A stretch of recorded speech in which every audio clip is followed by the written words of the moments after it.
देश विदेश की सच्ची खबर सच के साथ। आप देख रहे हैं नेशनल इंडिया न्यूज। देश में बीजेपी को 240 सीटें जीतने के बाद फिर से एक बार मोदी सरकार बन गई है और सभी मंत्रियों ने भी अपने अपने पदभार संभाल लिए। दिल्ली में भी 7 लोकसभा सीटों में से 7 बीजेपी ने अपने खातों में दर्ज कराई हैं। चुनाव प्रचार के दौरान सभी उम्मीदवारों ने अपने अपने वादे उनमें किए हैं और साथ ही चांदनी चौक लोकसभा क्षेत्र से भाजपा के नवनियुक्त सांसद प्रवीण खंडेलवाल, जिन्होंने चुनाव प्रचार में लोगों से वादा किया था कि मैं जीतने के बाद अपने कार्यालय में बैठकर काम नहीं करूंगा, बल्कि लोगों के बीच जाकर सड़क पर वहां पर बैठकर लोगों की शिकायतों को दूर करूंगा और अपने वादे को पूरा करते हुए चांदनी चौक लोकसभा सांसद प्रवीण खंडेलवाल ने अपने लोकसभा के जिला केशवपुरम क्षेत्र में आपका सांसद आपके द्वार कार्यक्रम के तहत स्मार्ट एनक्लेव की सड़क पर चौपाल लगाई, जिसमें लोगों की समस्याओं को सुनने के लिए वहां पर मौजूद सभी विभागों के अधिकारी और प्रवीण खंडेलवाल मौजूद रहे।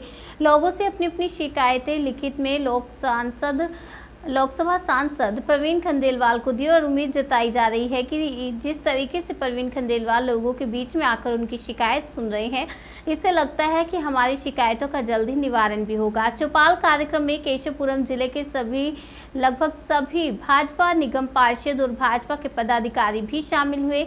आपका सांसद आपके द्वार कार्यक्रम के तहत चौपाल लगाए गए। भारतीय जनता पार्टी के केशवपुरम जिला के अध्यक्ष वीरेंद्र गोयल, युवा मोर्चा के जिला अध्यक्ष अंकित त्यागी, निगम पार्षद और भाजपा महिला मोर्चा की राष्ट्रीय उपाध्यक्ष रेखा गुप्ता के अलावा निगम पार्षद योगेश शर्मा, निगम पार्षद अमित नागपाल, निगम पार्षद शिखा अग्रवाल सहित कार्यकर्ता भी उपस्थित रहे।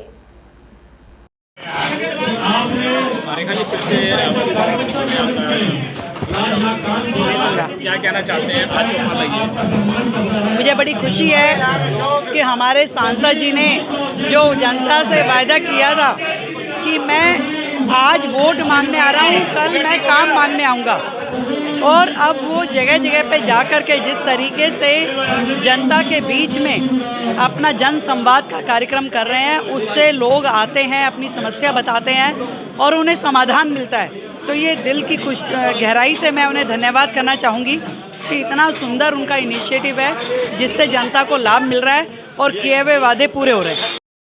आप प्रवीण खंडेलवाल की कैट से ही अब सांसद बन चुके हैं, और क्या कहना है? देखिए, मैं ये बताना चाहता हूँ कि हमारे आदरणीय हमारे सांसद प्रवीण खंडेलवाल जी, ये हमारी confederation of all India traders, जो एक इकलौती संस्था है पूरे भारतवर्ष की, जिसके साथ 9 करोड़ व्यापारी हैं, 9 करोड़ व्यापारी, 48,000 एसोसिएशन, उसके हमारे नेशनल सेक्रेटरी जनरल हैं, जिन्होंने पूरे भारतवर्ष की जितनी भी व्यापारियों की समस्याएं हैं वही उनके माध्यम से हल होती हैं। और अब जब वो सांसद बन गए हैं तो अब ये आम नागरिक भी देखेगा कि उनकी कितनी प्रतिभाशाली वो हैं कि ऐसा सांसद उन्होंने आज तक नहीं देखा होगा।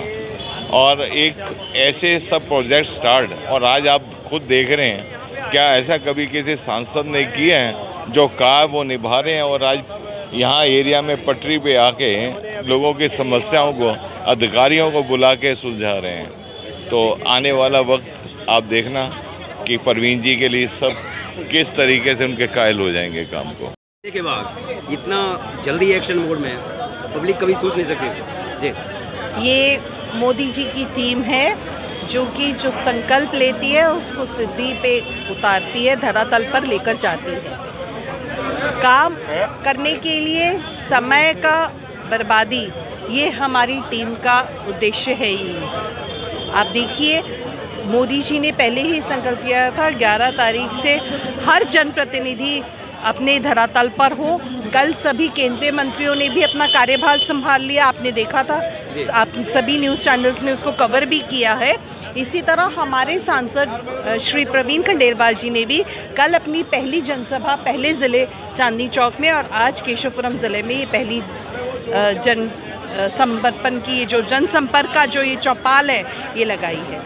बहुत अच्छा उदाहरण है कि एक जनप्रतिनिधि को खुद स्वयं चलकर क्षेत्रवासियों तक जाना चाहिए और मुझे लगता है हमें भी इसको अपनाना चाहिए। हम भी जनप्रतिनिधि हैं, हमें भी मिशन 25 के लिए 2025 के लिए हम पूर्णतः तैयार हैं और दिल्ली की जनता ने सभी के सामने ये बिल्कुल साबित कर दिया है कि जो झूठे वादे, झूठी सरकार, बहरूपी सरकार या कुछ भी कह लो, जिनको हमेशा रोने की आदत है कि मैं तो जी बहुत कुछ करना चाहता था लेकिन ये करने नहीं दे रहे, उन सब आडंबरों का अब जनता पर कोई असर नहीं पड़ता। आम आदमी पार्टी का सुपड़ा पूर्णतः साफ हो चुका है। ये 2024-2025 के लिए दिल्ली वासियों के लिए एक ट्रेलर था। जी की भांति मोदी जी ने हमें ये सिखाया कि हर वक्त काम को करना है और लोगों की आप समस्या सॉल्व करोगे, लोगों के काम करोगे तो मुझे लगता है कि जनता उतना ही प्यार आपको वापसी देती है। इसी जनता के प्यार के कारण आज हम इतनी बड़ी जीत से पीतमपुरा के अंदर शालीमार बाग विधानसभा में सबसे ज़्यादा मतों से हम जीते, लोकसभा में हम सबसे ज़्यादा मतों से जीते। सिर्फ काम और काम के कारण हम लोग जो आज इस जगह पे पहुँचे हैं। मुझे लगता है आगे भी काम करते रहेंगे इसी तरह। आज मोदी 3 बनी है, आगे और भी जो है हमारी सरकारें बनती रहेंगी। आपने डॉक्टर हर्षवर्धन को भी देखा और प्रवीण खंडेलवाल को देख रहे हैं, लेकिन लग रहा है कि तेवर और काम करने का तरीका काफ़ी डिफरेंट है। देखिए, प्रवीण जी हमेशा से इनके बारे में कैट के समय से रहा है, जो कहते हैं सो करते हैं।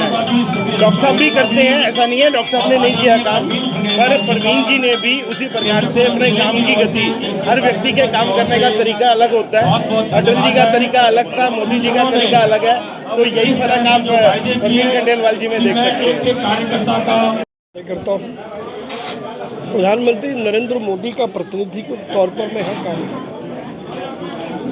मैंने चुनाव में ये कहा था कि मैं पटरी पर बैठ कर के काम करूँगा।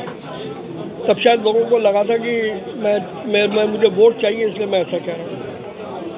लेकिन कल से मैंने अपना ये अभियान शुरू किया है। ये अभियान लगातार जारी रहेगा और ये अभियान शुरू करने का एक ही मकसद है कि मेरे इलाके में जो आम आदमी और जो अंतिम छोर पर बैठा व्यक्ति है वो भी मेरे से मिल सके और मैं उसकी समस्या का समाधान कर सकूँ। कल भी हमने चौपाल लगाई है, आज भी चौपाल लगाई है, आगे भी लगातार इस तरीके की चौपाल लगाएंगे। मुझे लगता है कि अगर हम इस तरीके से जनता के बीच में जाएंगे तो जनता के कुछ काम ऐसे हैं जो शायद हम तक नहीं पहुंच पाते होंगे, हम जनता का काम करेंगे। मैं, हमारा भाजपा का संगठन और हमारे निगम पार्षद हम सब मिलकर के एक टीम के रूप में काम करेंगे। ये बात मैंने चुनाव में भी कही थी, मैं एक बार फिर इस बात को दोहरा रहा हूँ। और क्योंकि अभी बड़ा प्रारंभिक है, हो सकता है कि जिस चौपाल की मैंने कल्पना की है उसमें कमियाँ रही होंगी, लेकिन जैसे जैसे हम चौपाल का अपना बढ़ाते जाएंगे वैसे वैसे असली अर्थों में ये चौपाल लोगों के लिए समस्याओं का समाधान कराने के लिए एक बड़ा फोरम बनेगी, ऐसा मेरा विश्वास है। मैंने तो सुना था कि देखिए, ये सब वनवास और आवास, ये सब बातें मुझे नहीं पता किन के लिए है। हम सब कार्यकर्ता हैं और हमें ये पता है कि कार्यकर्ता का काम है जो कार्य करे, जो कार्य करे वो उसका कर्ता होता है, इसीलिए उसको कार्यकर्ता है। क्या लगता है मैं भी काम कर रहा हूँ, हम सब 2025 में वनवास खत्म हो सकता है? वनवास का तो मुझे नहीं पता, लेकिन मुझे ये पता है कि दिल्ली विधानसभा का चुनाव भारतीय जनता पार्टी बड़े मार्जिन से जीतेगी और हम सब लोग इस मिशन में लगे हैं। मिशन चुनाव जीतना नहीं है, मिशन दिल्ली को अरविंद केजरीवाल और उसकी जो सरकार है उसके कुचक्करों से मुक्ति दिल्ली को दिलाना है। ये भी हमारा एक उद्देश्य है, लेकिन हमारा बड़ा उद्देश्य है कि जिस व्यक्ति ने हमको चुन करके भेजा है हम ऐसा काम करें कि किसी की आंख में आंसू ना हो और हर चेहरे पर मुस्कुराहट हो।